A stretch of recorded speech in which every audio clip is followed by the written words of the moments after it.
Farm for Profit Podcast. Take a listen, have a blast. Farm for Profit Podcast. Learn about farming while having a laugh. Farm for Profit Podcast.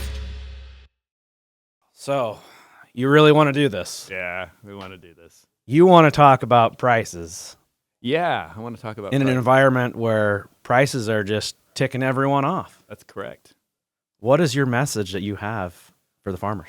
Yeah, Corey, that's the thing, right? Is back during COVID, when things were just out of control, prices on everything was going up. We made a commitment to not increase our prices during that time. And in 2025 and 2026, we're not going to increase our prices, even though tariffs are hitting us. They're hitting everybody, right? All the stuff is out there. Yeah. But as a company, we think that for farmers to win, rather for us to win, farmers have to win. Right. And so our commitment is, hey, we're in this together. We're going to roll up our sleeves. We're all going to feel the pain a little bit together. Yeah. I mean, you're a business. Yeah, we're a business. You have to make money or you won't be around. That's right. That's right. But you're committing to the farmer. Correct. Now going on, it'll be 6 years really because COVID was in 2020 and you're saying through 26, you're not going to increase. We may have had a few price increases like 23, 24, but my point is in 25 and 26. Yeah. With commodity prices going down is really just like saying, hey, everything's high. You know, you see the cost of producing a bushel of corn, Right. a bushel of soybean. It's just insane, right? Yep. And farmers, friends of mine are talking about, they're farming to not lose too much, right? Right. See how much longer they can stay in business. And so Yeah. that's where we're at right now. Well, you're a leader, right? I mean, this doesn't come at no cost to you. How are you going to do this on the back end? Well, I mean, we're tightening our belt. Yep. As a company, we're tightening our belt. We're looking at all the places where we can be more efficient. We're sitting on our suppliers, right? We're saying, hey, it's time, right?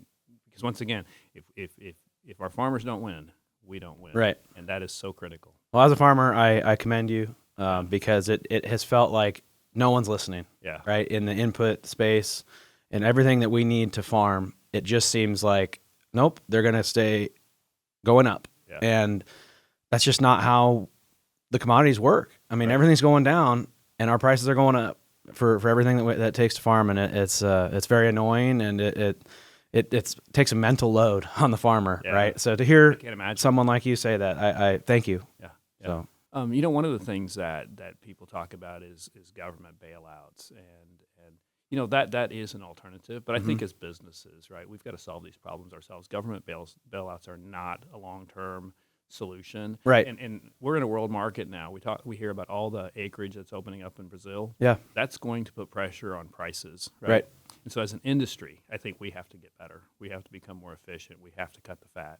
And so, I would just say to other suppliers, other vendors, hey, it's time for all of us to roll up our sleeves. And I don't care if it's the seed company, the fertilizer companies, all of us have to roll up our sleeves because if we want to be competitive on the world stage, Yep. we have to do this together, and the government can't solve this problem for us. Right. I commend that. I mean, the bailouts, are the farmers going to take them? Absolutely. Yeah. But do we want to? No, we don't want to live in a payment society. Right. We don't want the government to pick winners and losers. Yep. We want to win because we're a good farmer, Yeah. a good business person. So I commend that and leading that because the media has been out against us, it seems like, and or putting the consumer against us. Yeah. And it's not all the farmers. Yeah. People, we don't want those payments. And the problem with the bailout, right, is we know every 4 years there's an election, right? Right. And it changes.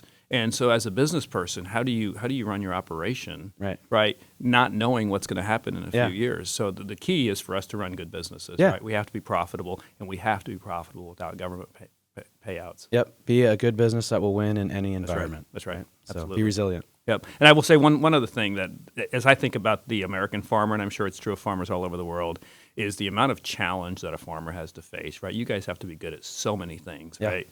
You have to be a good business person. You have to be a good farmer, right? Yeah. Actually making stuff grow, Yeah. and a good marketer, good everything. Sometimes we're just changing Yeah. the toilet in the shop, right? Like it's Yeah. everything. But it's what you do. Yeah. And so I want to just commend the farmer. I believe that the farmer is probably the most sophisticated business person out there.